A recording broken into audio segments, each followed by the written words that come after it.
Bonjour à tous et bienvenue sur ma chaîne Tuto Afro.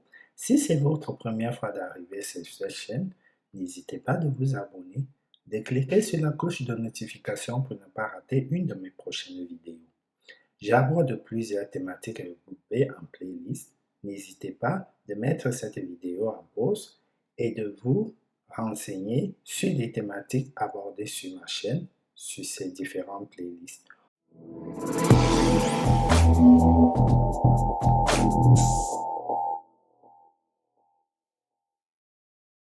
Aujourd'hui, comme vous l'avez vu, nous allons parler de Pôle emploi, ce site français qui vous permet de trouver un travail et qui vous permet d'avoir des indemnités ou des allocations d'aide au retour à l'emploi ou des formations. La thématique d'aujourd'hui concerne l'actualisation de Pôle emploi. Comme vous le savez, pour ceux qui bénéficient d'une allocation ou une aide ou bien d'une aide à la formation ou une aide concernant le permis et tout autre, vous devez faire une actualisation pour l'emploi. Comme vous voyez sur le site là, vous devez vous actualiser tous les mois pour montrer que votre situation n'a pas changé depuis les derniers mois. Donc les actualisations se passent entre le 28 du mois en cours et le 15 du mois prochain. Nous sommes le 29 avril, le jour que je tourne cette vidéo. Donc, les actualisations ont commencé le 28 avril 2021 et vont se terminer le 15 mai 2021. Comment faire donc cette actualisation pour vous éviter d'aller dans les guichets de Pôle emploi avec la crise sanitaire que nous vivons actuellement? Avoir un rendez-vous dans un service administratif est une chose très compliquée. Alors, vous pouvez le faire chez vous à partir de votre téléphone ou bien votre ordinateur. Du coup, vous allez donc taper Pôle emploi. Voilà, pôle-6emploi.fr. Je vais vous mettre le lien du site en description. Voilà, en guise de rappel, je ne travaille pas pour Pôle emploi. Cette vidéo n'est pas sponsorisée par Pôle emploi. Je partage juste mes expériences personnelles et mes connaissances. Vous allez donc arriver sur ce site de Pôle emploi. Vous allez cliquer sur Connexion.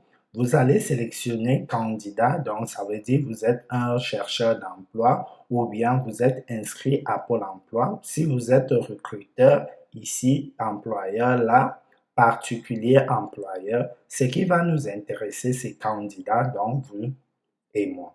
Vous allez cliquer sur candidat. Arrivé sur cette page, vous allez cliquer dans là et vous allez renseigner votre identifiant. Ça veut dire à la création de votre compte Pôle emploi, vous avez choisi un nom d'utilisateur ou bien vous allez prendre les courriers de Pôle emploi et il y a l'identifiant qui se trouve généralement dans tous les courriers que Pôle emploi vous graisse. Alors moi, je vais mettre mon identifiant Pôle emploi. Une fois que vous avez saisi votre nom d'utilisateur, vous allez cliquer sur Suivant. À ce niveau-là, on va vous demander votre mot de passe. Vous allez renseigner votre mot de passe que vous avez utilisé pour créer votre compte et que vous avez l'habitude d'utiliser pour accéder à votre espace demandeur d'emploi. Une fois que vous avez saisi votre mot de passe, que vous pouvez cliquer là pour le visionner ou pas, vous allez cliquer sur Se connecter. Le site va vous proposer d'enregistrer votre mot de passe ou de le laisser. Donc là, vous allez arriver à ce niveau. J'ai fait monter la page pour ne pas vous montrer mes informations personnelles. Donc à ce niveau-là, je ne vous présente plus tout le site de Pôle emploi, vous le connaissez, de profil potentiel professionnel et tout le reste. Ce qui nous intéresse aujourd'hui, c'est l'actualisation, donc mon actualisation. À ce niveau, vous allez voir, il y a une notification. La notification est la notification à laquelle nous avons. La notification que nous avons, il s'agit de l'actualisation pour la période du mois d'avril est ouverte. Donc voilà, depuis hier.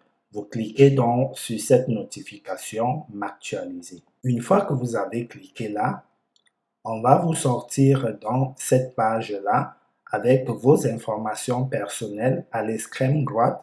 Ici, vous allez donc cliquer sur passer à l'étape suivante. À l'étape suivante, donc, si vous êtes demandeur d'emploi, vous aurez donc vos informations concernant votre situation de chômeur ou voilà, si vous êtes en chômage. Ici, dans ce cas, il s'agit d'une personne qui est en formation. Donc ici, on va vous dire, donc, vous êtes inscrite à une session de formation ou vous suivez une formation. Donc là, la personne est inscrite à une formation. Vous cliquez donc sur oui. Si vous n'êtes pas inscrit à la formation, vous cliquez sur non. Voilà, vous allez cliquer sur valider. Ici, à ce niveau-là, on va donc vous poser des questions concernant la période.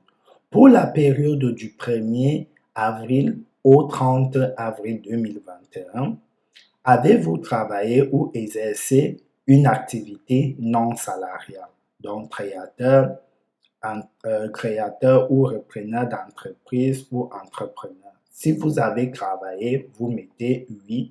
Vous allez mettre le nombre d'heures que vous avez fait et vous allez mettre votre salaire brut réel.